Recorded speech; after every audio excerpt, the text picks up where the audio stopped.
ഫിലിപ്പിയിലെ സഭയ്ക്ക് എഴുതിയ ലേഖനം.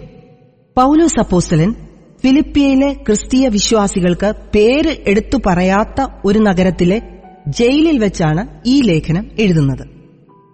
പല വൈതരണികൾ അഭിമുഖീകരിക്കുമ്പോഴും അദ്ദേഹം അവരോട് ആദ്യം തന്നെ പ്രസംഗിച്ചിട്ടുള്ള യേശുക്രിസ്തുവിന്റെ സുവിശേഷത്തിൽ നിലനിൽക്കുന്നതിന് പ്രബോധിപ്പിക്കുന്നു. അവരും അദ്ദേഹത്തെപ്പോലെ കഷ്ടത അനുഭവിക്കേണ്ടി വന്നാൽ എന്തും സഹിക്കുവാൻ ക്രിസ്തു ശക്തി നൽകുന്നതിനാൽ കഷ്ടതയെ ഭയപ്പെടരുതെന്ന് പൗലോസ് ഓർമ്മിപ്പിക്കുന്നു. ഈ ചെറുലേഖനത്തിൽ കാണുന്ന പൗലോസിന്റെ വിശ്വാസം സംബന്ധിച്ച അതിശക്തമായ വാക്കുകൾ അനേകം വിശ്വാസികൾക്ക് ധൈര്യം പകർന്നിട്ടുണ്ട്. ദാനങ്ങളും പ്രാർത്ഥനയും കൊണ്ട് ഫിലിപ്പിയർ സഹായിച്ചതിനുള്ള കൃതജ്ഞത പൗലോസ് ഇവിടെ പ്രകാശിപ്പിക്കുന്നു. റോമ പടയാളികൾ പൗലോസിനെ ബന്ധനസ്ഥനാക്കിയതിനു ശേഷം എന്തെല്ലാം സഹിക്കേണ്ടി വന്നു എന്നും ഈ കത്തിൽ എഴുതിയിട്ടുണ്ട്. കൂടാതെ പൗലോസ് സ്ഥാപിച്ച ഈ സഭയിലെ ചില പ്രശ്നങ്ങളെക്കുറിച്ചും അദ്ദേഹം കേട്ടിരുന്നു. പുതിയതായി സഭയിൽ ചേരുന്നവർ മോശയുടെ ന്യായപ്രമാണം അനുസരിക്കേണ്ടതുണ്ടോ ഇല്ലയോ എന്നുള്ള ഒരു തർക്കം അവരുടെ ഇടയിൽ ഉണ്ടായിരുന്നു. ഈ പ്രശ്നത്തിന്റെ പരിഹാരം നിർദ്ദേശിക്കുക എന്നതും ഒരു രചനാ ലക്ഷ്യമായിരുന്നു. ഏഷ്യ മൈനറിൽ നിന്ന് യൂറോപ്പിന്റെ തെക്കുകിഴക്കൻ ഭാഗത്തേക്ക് പ്രവേശിച്ച പൗലോസ് അപ്പോസ്തലൻ ആദ്യം സന്ദർശിച്ച പട്ടണം ഫിലിപ്പിയ ആയിരുന്നുവെന്ന് അപ്പോസ്തലപ്രവൃത്തികൾ 16:11-12 നിന്നും മനസ്സിലാക്കാം. പൗലോസ് കാരാഗ്രഹത്തിൽ വെച്ച് എഴുതി എന്ന് പൊതുവെ വിശ്വസിക്കപ്പെടുന്ന കാരാഗ്രഹ ലേഖനങ്ങളിൽ ഒന്നാണ് ഫിലിപ്പിയ ലേഖനം. പൗലോസ് ഏതെല്ലാം തടവുകളിൽ എത്ര പ്രാവശ്യം അടയ്ക്കപ്പെട്ടിട്ടുണ്ടെന്ന് ഖണ്ഡിതമായി പറയുവാൻ നിവർത്തിയില്ല. പൗലോസ് എഫെസോസിലും കൈസരിയയിലും റോമിലും ജയിൽവാസം അനുഭവിച്ചു എന്നാണ് അപ്പോസ്തലന്മാരുടെ പ്രവൃത്തികളിൽ കാണുന്നത്. ഫിലിപ്പിയിലെ സഭയ്ക്ക് ലേഖനം എഴുതിയത് ഈ നഗരങ്ങളിൽ ഒന്നിൽ വെച്ചോ റോമൻ അകമ്പടി പട്ടാളം ഉണ്ടായിരുന്ന ഒരു പൂർവ്വ മധ്യധരണി നഗരത്തിൽ വെച്ചോ ആയിരിക്കും. ഗ്രീക്ക് കത്തുകളിൽ അഭിവാദന രൂപങ്ങൾ ഉപയോഗിക്കുന്ന പാരമ്പര്യമുണ്ടായിരുന്നു. അപ്രകാരം പ്രാരംഭ അഭിവാദ്യ രൂപം ക്രിസ്തീയ ശൈലിയിൽ ഉപയോഗിച്ച് ലേഖനം ആരംഭിക്കുകയും സമാപനാശംസകളോടെ അവസാനിപ്പിക്കുകയും ചെയ്യുന്നു. പൗലോസിന്റെ ഇതര ലേഖനങ്ങളിലുള്ളതുപോലെ മുഖവുരയ്ക്ക് ശേഷം ഫിലിപ്പിയ സഭയ്ക്കു വേണ്ടി പ്രാർത്ഥനയും സ്തോത്രവും അർപ്പിക്കുന്നു. തുടർന്ന് അദ്ദേഹത്തിന്റെ അപ്പോഴത്തെ അനുഭവങ്ങൾ വിവരിക്കുകയും ഫിലിപ്പിയയിലെ ക്രിസ്ത്യാനികളെ പ്രോത്സാഹിപ്പിച്ച് ഉപദേശിക്കുകയും അവർ അദ്ദേഹത്തിന് ചെയ്ത സഹായത്തിന് കൃതജ്ഞത രേഖപ്പെടുത്തുകയും ചെയ്യുന്നു. 1 അധ്യായം 1 മുതൽ 11 വരെ പൗലോസിന്റെ അഭിവാദനങ്ങളും ഫിലിപ്പിയർക്കു വേണ്ടിയുള്ള സ്തോത്രവും. 1:12 മുതൽ 2:18 വരെ ക്രിസ്തുവിനായി ജീവിക്കുക, ദൈവത്തിന്റെ എളിയ ദാസൻ. 2:19 മുതൽ 4:9 വരെ പ്രോത്സാഹനങ്ങളും ഉപദേശങ്ങളും. 4:10 മുതൽ 23 വരെ കൃതജ്ഞതയും ആശംസകളും. അപ്പോസ്തലനായ പൗലോസ് ഫിലിപ്പിയർക്കെഴുതിയ ലേഖനം. അധ്യായം 1.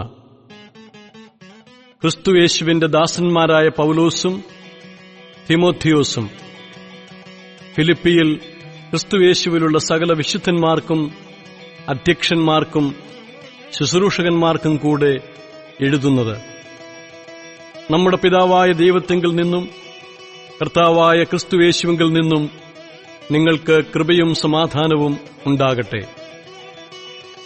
ഞാൻ നിങ്ങൾക്കെല്ലാവർക്കും വേണ്ടി കഴിക്കുന്ന സകല പ്രാർത്ഥനയിലും എപ്പോഴും സന്തോഷത്തോടെ പ്രാർത്ഥിച്ചും നിങ്ങളിൽ നല്ല പ്രവൃത്തിയെ ആരംഭിച്ചവൻ യേശുക്രിസ്തുവിന്റെ നാളോളം അതിനെ തികയ്ക്കും എന്നുറപ്പായി വിശ്വസിച്ചുമിരിക്കുന്നു.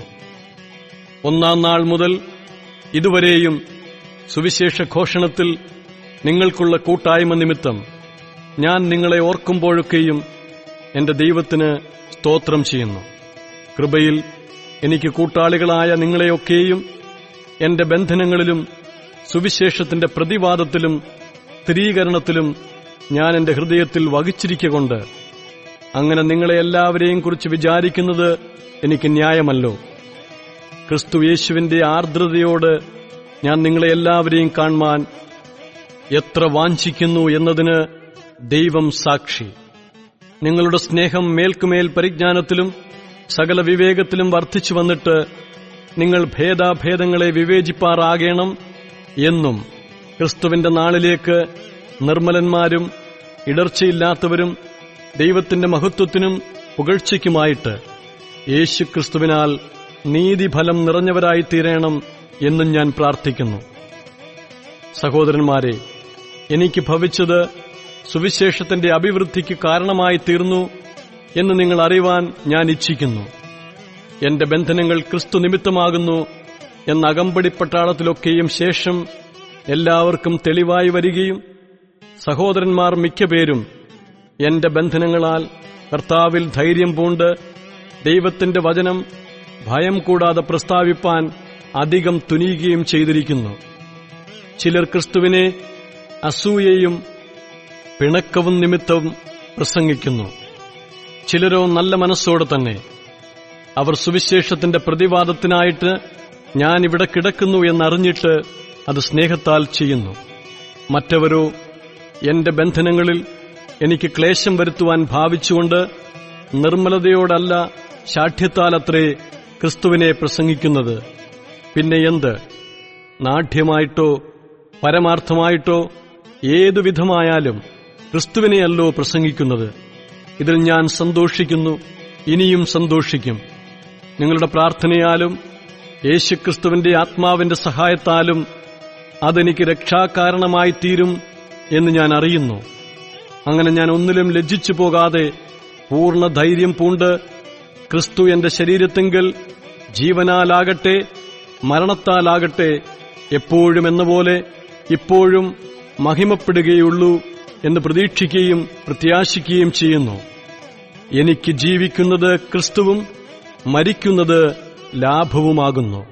എന്നാൽ ജഡത്തിൽ ജീവിക്കുന്നതിനാൽ എന്റെ വേലയ്ക്ക് ഫലം വരുമെങ്കിൽ ഏത് തിരഞ്ഞെടുക്കേണ്ടു എന്ന് ഞാൻ അറിയുന്നില്ല.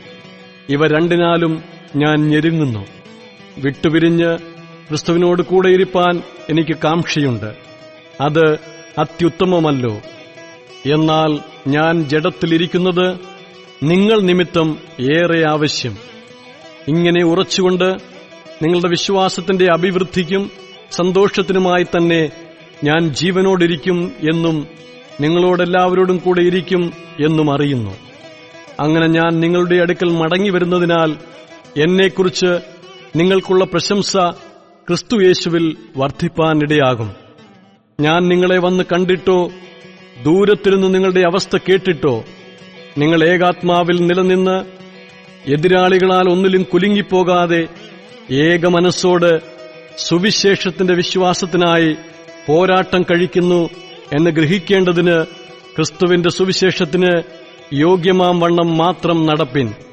ഇത് അവരുടെ നാശത്തിനും നിങ്ങളുടെ രക്ഷയ്ക്കും ഒരടയാളമാകുന്നു. അത് ദൈവം തന്നെ വെച്ചതാകുന്നു.